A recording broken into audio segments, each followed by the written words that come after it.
ప్రభువైన యేసుక్రీస్తు నామములో మీ అందరికీ వందనాలు తెలియజేస్తా ఉన్నాను. ఆదికాండం 18వ అధ్యాయం 1 నుండి 15 వచనాలు ధ్యానం చేసుకుందాం.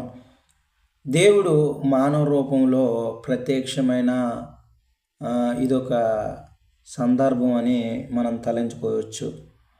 నిజంగా అబ్రాము సింధూరు వనంలో ఉన్నప్పుడు ఎండవేళ కూర్చొని ఉన్నప్పుడు దేవాది దేవుడే మానవ రూపంలో ప్రత్యక్షమైనట్లుగా చాలామంది వర్ణన. మనం లేఖనాల ప్రకారంగా ధ్యానం చేసుకున్నట్లయితే తండ్రి కుమార పరిశుద్ధాత్ములు లేకపోతే దేవాది దేవుడే మరి ఇద్దరు దూతలతోనూ అబ్రాము ఎదట ప్రత్యక్షమవుట మనం గమనించుకోవచ్చు. అబ్రాము ఎండవేళలా సేద తీర్చుకోవడానికి సింధూర వనంలో ఉన్నప్పుడు దేవాది దేవుడే తండ్రి కుమార పరిశుద్ధాత్ములు లేకపోతే దేవాది దేవుడే ఇద్దరు దూతలను వెంటబెట్టుకొని అబ్రాము ఎదట మానవ రూపంలో ప్రత్యక్షం అవడం అనేది మనం అక్కడ గమనించాలి. అయితే నిజంగా అక్కడ గమనించాలి, అబ్రాము ఎంత మంచివాడు అని, ఎంత గొప్పవాడు అని మనం చెప్పుకోవచ్చు. అంటే ఈ లోకానుసారంగా ఒక సామెత ఉంది, అతిథి దేవోభవ అని. అంటే అతిథులు దేవునితో సమానము అని. అంటే ఇక్కడ నిజంగా ఎంత భక్తిపరుడో ఆయన క్రియలు బట్టి మనం అర్థం చేసుకోవాలి. అక్కడ చూడండి 18వ అధ్యాయం 2వ వచనంలో అబ్రాము కనులెత్తి చూచినప్పుడు 3 మనుష్యులు అతని ఎదట నిలబడి ఉండిరి. అతడు వారిని చూచి గుడారపు వాకటి నుండి వారిని ఎదుర్కొనుటకు పరిగెత్తి నేల మట్టుకు వంగి, ప్రభువా నీ కటాక్షము నా మీద ఉన్న ఎడల ఇప్పుడు నీ దాసుడినే దాటిపోవద్దు. నిజంగా దేవాది దేవుడిని ఎలా వర్ణిస్తూ ఉన్నాడంటే, ప్రభువా నీ కటాక్షము, నీ వాత్సల్యము, నీ ప్రేమ ఏం చేయాలట, నా మీద ఉన్న ఎడల నీ దాసుడినైన అబ్రామునే దాటిపోవద్దు. నిజంగా ఎంత గొప్ప మాట ఇది. నన్ను దాటిపోకు ప్రభువా, నన్ను విడిచిపెట్టకు ప్రభువా అన్నట్లుగా. మళ్ళీ కొత్త నిబంధనలో వ్యర్థమైన గుడ్డివాడిని మనం గమనించవచ్చు. అక్కడ ఏమన్నాడు, ఆ త్రోవంట దేవాది దేవుడు లేకపోతే ప్రభులు రాజు వెళ్తూ ఉన్నాడంటే వెంటనే వ్యర్థమైన గుడ్డివాడు ఏమని పిలుస్తూ ఉన్నాడు, దావీదు కుమారుడా నన్ను దాటిపోకు అని కేకలు వేస్తూ ఉన్నాడు. ప్రభువా నన్ను దాటిపోకు ప్రభువా, నన్ను విడిచిపెట్టకు ప్రభువా అని వేడుకున్నట్లుగా మనం చూస్తూనే ఉన్నాం.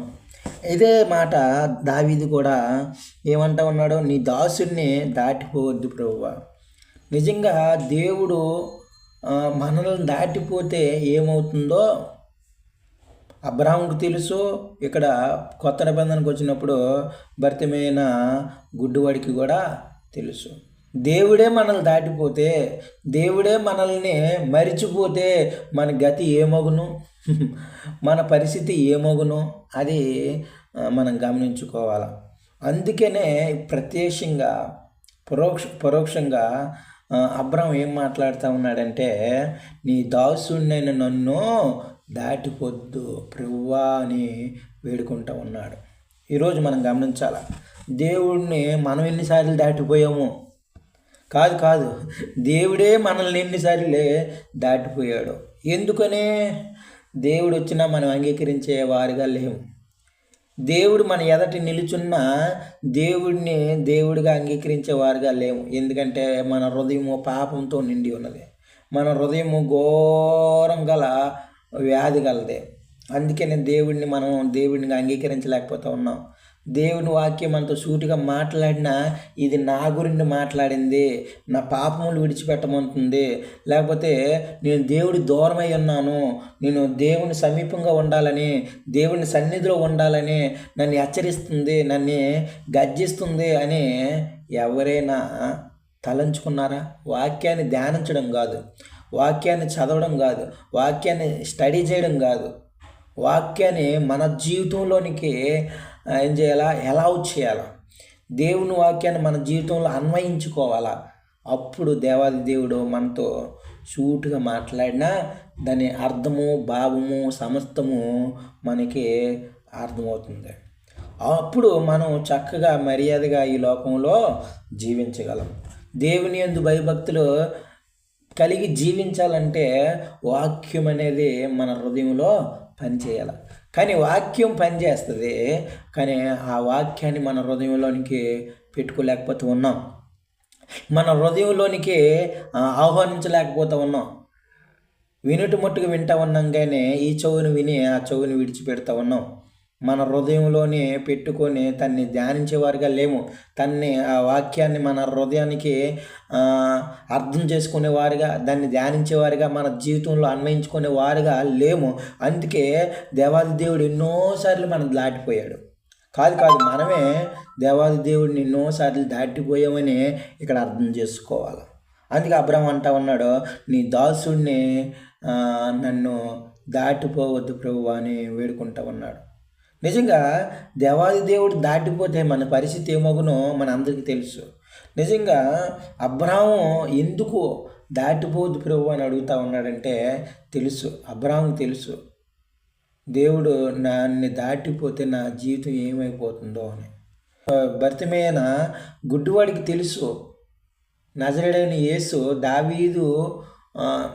దావీదు కుమారుడు నన్ను దాటిపోతే నా స్థితి ఏమగునో, నా పరిస్థితి ఏమగునో అని తనకు తెలుసు. కాబట్టి వాళ్ళందరూ గద్దించినా సరే, వాళ్ళందరూ హెచ్చరించినా సరే మరీ ఎక్కువ కేకలు వేశాడు. ఈరోజు దేవాది దేవుడు మన జీవితంలో ఉన్నప్పుడు, మన కుటుంబంలో ఉన్నప్పుడు, మనలో ఉన్నప్పుడు, మనం ఆయన చెంత ఉన్నప్పుడు, మనం ఆయనతో ఉన్నప్పుడు ఎంతోమంది మనల్ని గద్దిస్తారు, ఎంతోమంది హెచ్చరిస్తారు, ఎంతోమంది వార్నింగ్ ఇస్తారు. కానీ భర్తమైన గుడ్డివాళ్ళగా మరీ ఎక్కువ కేకలు వేయాలి, మరీ ఎక్కువ విశ్వాసం ఉంచాలి, మరీ ఎక్కువ నమ్మకం ఉంచాలి, మరీ ఎక్కువ ఆయనతో సహవాసం కలిగి ఉండాలని దేవుడు ఆశపడతా ఉన్నాడు. ఈరోజు దేవుడు మనల్ని దాటిపోతే దాటిపోనే అనే చూసేవారుగా ఉన్నామా? అయ్యో ప్రభువా నన్ను దాటిపోకు ప్రభువా అని అడిగేవారుగా ఉన్నాము అనేది మనం తలంచుకోవాలి. నిజంగా అతిథిగా మారిన అద్వితీయులు, లేకపోతే అతిథిగా మారిన త్రిత్వం అని మాట్లాడుకోవచ్చు. నిజంగా ఆ దేవాది దేవుడే మానవ రూపంలో ప్రత్యక్షమవడం అనేది నిజంగా అబ్రహాము ధన్యుడే. అందుకే నిజంగా దేవుని యందు భయభక్తులు కలిగిన వాడు కాబట్టి, దేవుని యందు నమ్మకం ఉన్నవాడు కాబట్టి తన యొక్క విలువ గమనించాడు. దేవునితో సహవాసం గొప్పదని, దేవునితో మనం ఉండడం ఎంతో ధన్యతని భావించి ప్రభువా నన్ను దాటిపోకు ప్రభువా అని వేడుకుంటూ ఉన్నాడు. నిజంగా తర్వాత ముగ్గురికి, తండ్రి కుమార పరిశుద్ధాత్మలకి, లేకపోతే మానవ రూపంలో ఉన్న ఆ ముగ్గురికి నిజంగా ఎంత గొప్పగా ఆధిక్యం ఇచ్చాడో మనం గమనించాల. తర్వాత దేవుడిని నిజంగా ఎన్నోసార్లు మనం త్రోసిపుచ్చేవారుగా ఉన్నాం, పక్కన పెట్టేవారుగా ఉన్నాం. మన పనుల్లోనూ, మన ప్రయాసంలోనూ, లేకపోతే ఏదో తలంచి మనం ఎన్నోసార్లు దేవుడిని మనలో నుండి దాటిపోయేవారుగా జీవించాం. లేదు మనమే దేవుడిని దాటిపోయేవారుగా జీవించినట్లుగా ఎందుకో దేవుని లేఖనాలు మనకు చెప్పబడుతూ ఉన్నాయి. అయితే ఒకసారి మనం గమనించాలా, ఇక్కడ దేవుడు ఆధిక్యం ఇస్తూ ఉన్నాడు. సారా కూడా చాలా మంచిగా ప్రిపేర్ చేసింది అంతా. నిజంగా అబ్రహాంకి చక్కని భార్య దొరికిందని మనం తలంచుకోవచ్చు. ఎందుకంటే ఆమె చాలా ఏజ్ అయ్యింది, చాలా ఓల్డ్ అయింది కూడా. అలాంటి సమయంలో కూడా మన ఇంటికి ముగ్గురు అతిథులు వచ్చారు అని చెప్పగానే నువ్వు త్వరపడి 3 మానికల మెత్తని పిండి తెచ్చి పిసికి రొట్టెలు చేయమని చెప్పగానే ఎంతో సంతోషముతో, నిజంగా ఎంతో ఆనందంతో ప్రిపేర్ చేయడం అనేది జరిగింది. ఈ లోకంలో చాలామంది చుట్టాలు వచ్చారంటే చాలు ఎప్పుడు వెళ్ళిపోతారా అని అడిగేవారు చాలామంది ఉన్నారు. లేకపోతే డైరెక్ట్గా పార్సల్ తెచ్చేవారు ఉన్నారు. తన సొంత చేతులతో కుక్ చేసేవారు ఎవరున్నారు. మనం అవన్నీ గమనించుకోవాలి. నిజంగా ఎంత చక్కగా సంతోషంతో ఆనందంతో ప్రిపేర్ చేయడం అనేది నిజంగా మానవ రూపంలో వచ్చిన తండ్రి కుమార పరిశుద్ధాత్మలు చూస్తూ ఉన్నారు. భర్తకి చూపిన విధేయత, భర్త యందు ప్రేమ, భర్త చెప్పిన మాటకి భార్య ఎంత విలువిస్తూ ఉందో ఈ ముగ్గురు కూడా త్రిత్వం చూస్తూ ఉంది. చూసి అయితే వాళ్ళు తృప్తిగా భోజనం చేస్తూ ఉన్నప్పుడు 10వ వచనంలో మనం గమనించినట్లయితే ఏమంటామన్నారు చూడండి. అందుకు ఆయన మీదటి కాలమున నీ యొద్దకు నిశ్చయంగా మరలా వచ్చేదను, అప్పుడు నీ భార్య అయిన సారాకు ఒక కుమారుడో కలుగును. చూడండి, నిజంగా దేవుని సేవకులు మన గృహంలోనికి ప్రవేశిస్తే ఎంత ఆశీర్వాదము. దేవుని సేవకుడే మన గృహంలోని ఉంటే ఎంత గొప్ప దీవెనో ఇక్కడ మనం గమనించుకోవాలి. సేవకులైన ముగ్గురు కూడా తృప్తిగా ఆహారం తిన్నారు, భోజనం చేస్తారు. చేసిన వెంటనే నీ సారా ఎక్కడుందని అడిగినప్పుడు గుడారంలో ఉందని చెప్పారు. అయితే మరొక సంవత్సరం వచ్చినప్పటికీ సారా ఖచ్చితంగా మగబిడ్డని కంటుందని నిజంగా వాగ్దానం చేస్తూ ఉన్నారు. చాలామంది ఈ లోకంలో, లేకపోతే మన సంఘంలో, లేకపోతే దేవుని యందు భయభక్తిని కలిగిన స్త్రీలలో చాలామంది ఎలా ఉన్నారు అంటే, ఎవరైనా పాస్టర్ గారు వచ్చారంటే చాలు సొనుగుడు ఎప్పుడు వెళ్ళిపోతారా అని. దేవుని సేవకుడు మన గృహంలో అడుగు పెట్టడం అనేది ఎంతో ఆశీర్వాదం అని మనం ఎంచుకోవాలా. దేవుని సేవకుడే దేవుని రూపంలో మన ఎదట ప్రత్యక్షమయ్యాడని నువ్వు తలంచలే తప్ప ఆయన ఎప్పుడు వెళ్ళిపోతాడో, ఎందుకు వచ్చాడో, కానుకల కోసమే కదా, తినడానికే కదా అని అనుకున్నావో అది ఎంతో సొనుగు. ఇశ్రాయేలు సొనుక్కోవడం వల్లే ఆ అరణ్యం రాలిపోయారట. నిజంగా సారా సొనుక్కోలే, సారా గొనుక్కోలే. సారా సంతోషముతో ఆనందంతో భర్త చెప్పిన మాటకి విధేయత చూపి ఎంత 3 మానికల మేతన పిండి పీచికి రొట్టులు చేసి ఇంకా అతిథిని ఎంతగా గౌరవించిందో మనం గమనించుకోవాలి. సేవకునికి ఆధిక్యం ఇవ్వడం ఎంత గొప్ప భాగ్యమో, ఎంత గొప్ప దీవెనో మనం గమనించాలి. ఓకే, తింటూ ఉండగా తండ్రి కుమార పరిశుద్ధాత్మలు దీవిస్తూ ఉన్నారు. మరొక సంవత్సరం మేము వచ్చేదము, అప్పటికి నువ్వు సారా ఖచ్చితంగా మగబిడ్డనే కంటది నువ్వు వాగ్దానం చేస్తూ ఉన్నారు. నిజంగా ఆ మాట నిజంగా చాటు నుండి సారా విన్నది. వినేమనుకుంది మనసులోనంటే శ్రీధర్మం సారాకు నిలిచిపోయింది. అప్పటికే పాపం మరి 70-80 సంవత్సరాలు వచ్చేసాయి. అలాంటి సమయంలో ఆమెకి పీరియడ్స్, స్త్రీ యొక్క ధర్మం అనేది ఆగిపోయింది. అయినా నా భర్త అబ్రాహాము బహువృద్ధుడైపోయాడు, ఇంకా నాకు ఎలా పిల్లలు కలుగుతారు, నాకు అసాధ్యము అని ఆమె యొక్క బలాన్ని చూసుకొని ఆమె మాట్లాడుతూ ఉంది. ఆమె తెలుసు నాకు పిల్లలు కలగాలని, ఆమె తెలుసు నాకు పిల్లలు కలిగే స్త్రీ ధర్మం పోయింది అని. ఆయనను దేవుడిని నమ్ముతూ ఉన్నారు, కానీ సారాకి చిన్న అల్పవిశ్వాసం కలిగింది. ఎందుకంటే భయం ఎప్పుడు కూడా మనుషుల్ని ఏం చేస్తుందట, దేవుడి నుండి దూరం చేసేలాగా చేస్తుంది. భయం ఎప్పుడు కూడా మనిషిని దేవుని యొద్ద నుండి దూరంగా పారిపోయేలాగా చేస్తుంది. భయం ఎప్పుడు కూడా దేవుని యందు అల్పవిశ్వాసంగా ఉండేలాగా చేస్తుంది. అందుకే దేవాది దేవుడు బైబిల్లో 365 సార్లు భయపడొద్దు, మీకు తోడై ఉన్నానని వాగ్దానంతో మనకి సెలవిస్తూ ఉన్నాడు. వాగ్దానం ఉంది. 365 సార్లు అంతే. ప్రతిరోజు భయపడొద్దు, మీకు తోడై ఉన్నాననే వాగ్దానము మనకుంది. నిజంగా సారాలాగా ఎన్నిసార్లు భయపడి అల్పవిశ్వాసంగా మాట్లాడాము.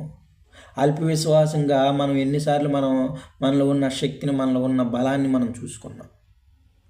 మన బలహీనతని చూసుకొని ఎన్నోసార్లు నవ్వుకున్నాం.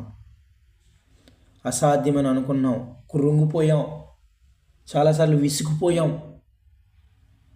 ఉద్యోగం రాలేదనో, స్టడీస్లో మంచి మార్కులు రాలేదనో, ఇంకా నాకు మ్యారేజ్ ఆలస్యం అవుతుందనో, నా ఆరోగ్యం ఏంటి ఎలాగైపోయిందనో, లేకపోతే నా ఆత్మీయ జీవితం ఏంటో ఎలాగా తగ్గిపోయిందని ఎన్నోసార్లు మనలో మనం అనుకొని కృంగిపోయిన సమయాలు, దినాలు ఎన్నో. అయితే దేవుడు సారా ద్వారా మనతో మాట్లాడేది ఏంటంటే, నిజంగా దేవుడిని నమ్ముకున్న వారమైతే దేవుడిని బలాన్ని బట్టి, దేవుని శక్తిని బట్టి, దేవునికి అసాధ్యమైనది ఏదైనా ఉన్నదా అని మనం తలంచాలి.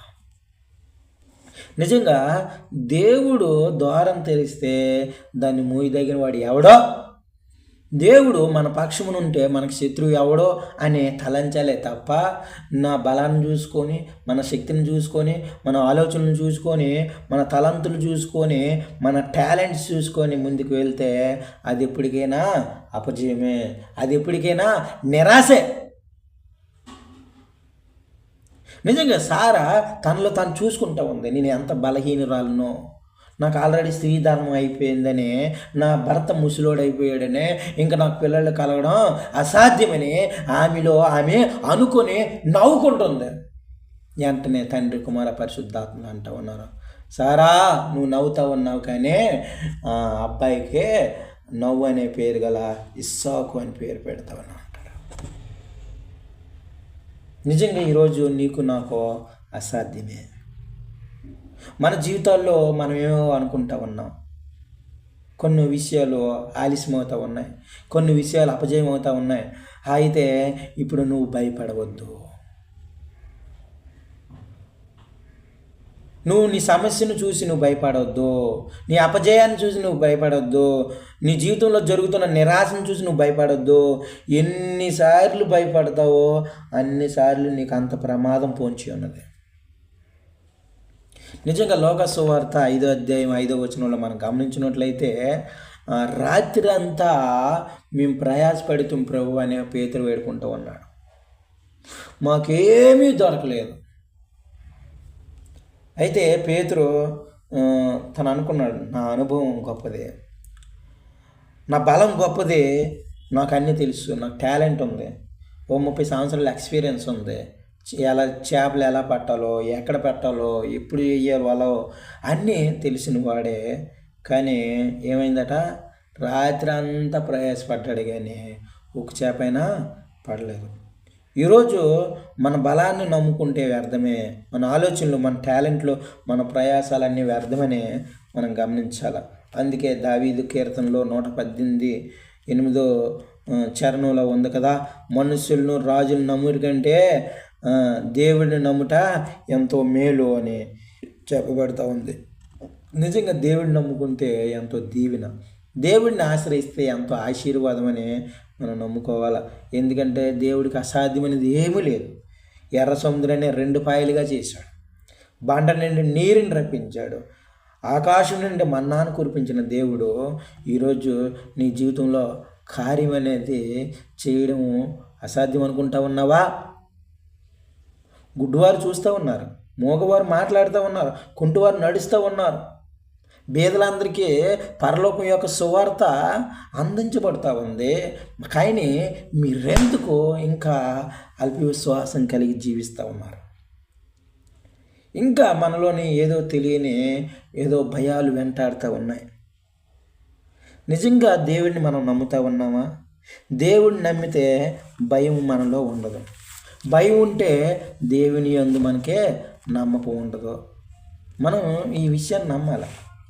దేవుడిని నమ్ముకుంటే నిజంగా మనలో భయం ఉండదు. భయం ఉంటే దేవుని యందు నమ్మకం ఉండనే ఉండదు. అందుకే సారా నవ్వుతూ ఉంది.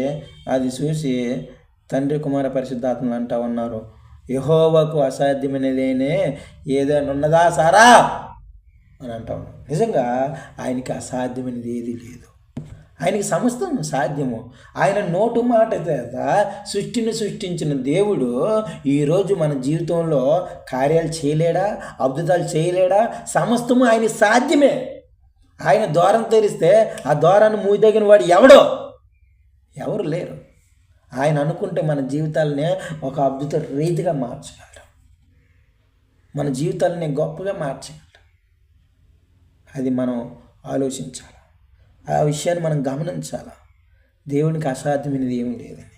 అసలు దేవుడిని మనం కరెక్ట్గా నమ్ముతా ఉన్నామా? దేవుడికి అసాధ్యమైనది ఏమైనా ఉన్నదా? పర్ఫెక్ట్గా దేవుడిని నమ్ముకున్న వారికి నిజంగా భయం ఉండదు. ఎందుకంటే మన దేవుడు గొప్పవాడు. ఎర్ర సముద్రాన్ని 2 పాయలు చేసినవాడు, ఆకాశాన్ని మన్నాను కురిపించినవాడు, బండని నీరుని రప్పించిన దేవుడు ఏదైనా అసాధ్యం ఉన్నదా? అసాధ్యమైనది ఏది లేదు. అలాంటి దేవుడిని మనము విశ్వసించాలి. అలాంటి దేవుడు మనలో నుండి దాటిపోకూడదు. మన యొద్ద నుండి వెళ్ళిపోకూడదు. ప్రభువా నా హృదయంలోనికి రండి, ప్రభువా నా గృహంలో మీరు ఉండండి అయ్యా, అయా మా సహవాసంలో మీరు ఉండండి అయ్యా, అయా మా సంఘంలో మీరు ఉండండి అయ్యా అని నువ్వు వేడుకున్నట్లయితే ఖచ్చితంగా ఆయన మన దగ్గర ఉన్నాడు. అందుకే ఎక్కడిద్దరు ముగ్గురు కూడి ఉంటారో అక్కడ నేను వాగ్దానం చేసిన దేవుడు ఖచ్చితంగా మన తోడుగా ఉన్నాడు. అయితే మొట్టగా ఇక్కడ అబ్రాహామును మనం గమనించుకున్నట్లయితే ఏ అతిథి వచ్చినా సరే ఆయన్నే ఆధిక్యతం ఇవ్వడం అనేది, ఆతిథ్యం ఇవ్వడం అనేది చాలా విలువగా ఎంచుకున్నాడు. సారా కూడా తన భర్తకి విధేయత చూపించడం ఆరంభించింది. మనం పని మనం చేస్తే కాదు, దేవుడి పని మనం చేస్తే దేవుడు మన పని చేస్తాడు. చాలామంది ఈ విషయాన్ని మర్చిపోతూ ఉన్నారు. దేవుడి పని మనం చేస్తే దేవుడు మన పని చేస్తాడు. దేవుడికి అసాధ్యమైనది ఏమీ లేదు. మనం ఉద్యోగం విషయంలో నిరాశపడ్డామా? పెళ్ళయింది కానీ గర్భఫలం లేదని కృంగిపోతూ ఉన్నామా? అయ్యో చదువు అంతా అయిపోయింది కానీ ఉద్యోగం రాలేదని మనలో మనం కృంగిపోతూ ఉన్నామా? నిరాశలోకి వెళ్ళిపోతూ ఉన్నామా? అయ్యో నా జీవితం అంతా అనారోగ్యమే అని భయపడుతూ జీవిస్తూ ఉన్నామా? అయ్యో నా బతుక్కి ఎందుకు, అన్ని విషయంలో నాకు ఎందుకు ఎలా అవుతుందని కృంగిపోతూ ఉన్నావేమో. అయ్యో అన్నీ అపజయాలే, అన్నీ కీడులే, అందరూ నా గురించి వ్యతిరేకంగా మాట్లాడిన వారే, నా అన్నవారే నన్ను వ్యతిరేకంగా చూస్తూ ఉన్నారే అని నీ జీవితంలో అనుకుంటా ఉన్నావేమో. దేవుడు నిన్ను ప్రేమిస్తూ ఉన్నాడు. ఆ జీవాధిపతి అయిన దేవుడు, తండ్రి కుమార పరిశుద్ధాత్మ దేవుళ్ళు నిన్ను ఎంతగానో ప్రేమిస్తూ ఉన్నారు, నిన్ను కోరుకుంటూ ఉన్నారు. నువ్వు ఏ స్థితిలో ఉన్నా సరే, నువ్వు బలంగా ఉన్నా సరే, బలహీనంగా ఉన్నా సరే, నువ్వు ఆరోగ్యంగా ఉన్నా, ఆర్థికంగా ఇబ్బంది ఉన్నా, ఆత్మీయ జీవితం బాగోకపోయినా, నీ పరిస్థితి ఎలాంటి స్థితిలో ఉన్నా సరే దేవాది దేవుడు మనల్ని కోరుకుంటూ ఉన్నాడు. ఎందుకో తెలుసా? ఆయన నీ కోసం, నా కోసం, మన కోసం ప్రాణం పెట్టిన దేవుడు ఆయన. నువ్వు మంచిగా ఉన్నావనో, నువ్వు భక్తిపరుడువనో, నువ్వు గొప్పవాడువనో ఆయన మన కోసం ప్రాణం పెట్టలేదు. కానీ మనం పాపులమని తెలుసు కూడా, ఆయనకి శత్రువులని తెలుసు కూడా, ఆయనకు వ్యతిరేకంగా ఉన్నవారమని తెలుసు కూడా ఆయన మన కోసం ప్రాణం పెట్టిన దేవుడు ఆయన. అలాంటి దేవుడిని నువ్వు విడిచిపెట్టుకుంటే ఎంత ప్రమాదము. అలాంటి దేవుని యందు అల్పవిశ్వాసం కలిగి ఉంటే ఎంత ప్రమాదమో ఈరోజు మనం గమనించాలి. సారా నవ్వుకుంది. మనం ఎన్నిసార్లు నవ్వుకున్నాము? దేవుని లేఖనాల ద్వారా, దేవుని సేవకుని ద్వారా ఎన్నో విషయాలు మనకి చెవిలో పడినప్పుడు మన హృదయంలోనికి అంగీకరించక, ఆ వాక్యానికి విధేయత చూపక, ఆ వాక్యాన్ని మనం అన్వయించుకోక ఎన్నోసార్లు నష్టపోయాం, ఎన్నోసార్లు నిర్లక్ష్యం చేశాం. దేవాది దేవుడే మనకి సూటుగా వాగ్దానం చేస్తూ ఉన్నాడు. తేటగా అర్థమయ్యేలాగా దేవుడు మాట్లాడుతూ ఉన్నాడు. మా సారా, మళ్ళీ సంవత్సరానికి వచ్చినప్పుడు నువ్వు కుమారుని కొందువు, ఆ కుమారునికి పేరు ఏంటెడతావు? ఇస్సాకు అని పేరు పెడతావు. ఎంతకన్నా భాగ్యం ఏముంది చెప్పండి? ఇంతకన్నా ధన్యత ఏముంది? నీకు కుమారుడు పెడతాడో ఆ కుమారుడికే ఇస్సాకు అని పేరు కూడా పెడతావని వాగ్దానం చేస్తూ ఉంటే ఇంకెందుకంటే నవ్వు, ఇంకెందుకంటే కృంగుదల, ఇంకెందుకంటే భయము, ఇంకెందుకు చింత?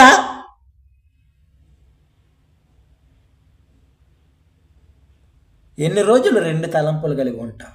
ఎన్ని రోజులు అల్ప విశ్వాసంలో ఉంటావు? ఎన్ని రోజులు నీ బలాన్ని చూసుకొని నమ్ముకొని జీవిస్తూ ఉంటావు?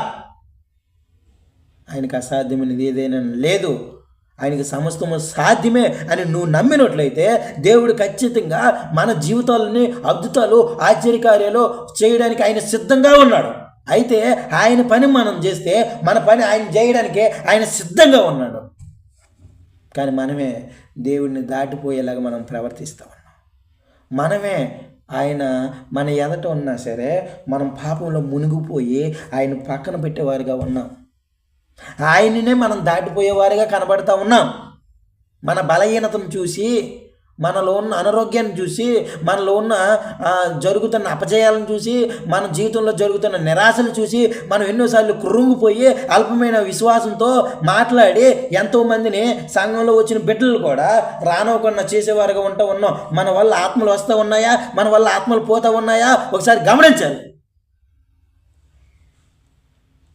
మనం ఎన్నోసార్లు మన భక్తిలో మనం నశించిపోయేవారుగా ఉన్నాం. మనం ఎన్నోసార్లు భ్రష్టులైపోయేవారుగా ఉన్నాం. అయినను ఎంతోమందికి ఎలాగొన్నాం. ఈరోజు దేవుడు మన దాటిపోకుండా ఉంటే నిజంగా మన గృహంలోనికి నిజంగా దేవాది దేవుడు మన గృహంలో ప్రవేశిస్తే నిజంగా మన జీవితం ధన్యతే. మన హృదయం అనే గృహంలోని ప్రవేశిస్తే మన జీవితం ఎంతో ధన్యత. ఆహ్వానించేవారు ఉన్నారా? ఆహ్వానించిన ఆతిథ్యం ఇచ్చేవారు ఉన్నారా?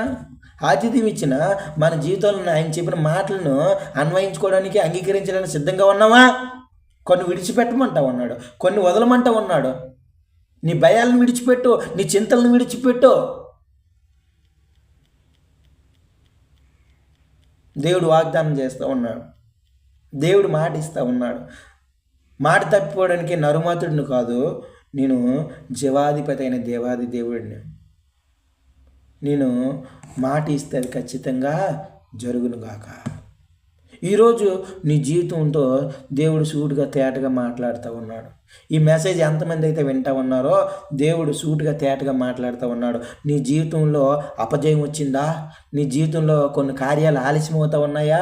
ఇంకా వివాహం అవ్వలేదని, ఇంకా ఉద్యోగం అవ్వలేదని, ఇంకా ఇంకేదేదో ఆశలతో ఉన్నావా?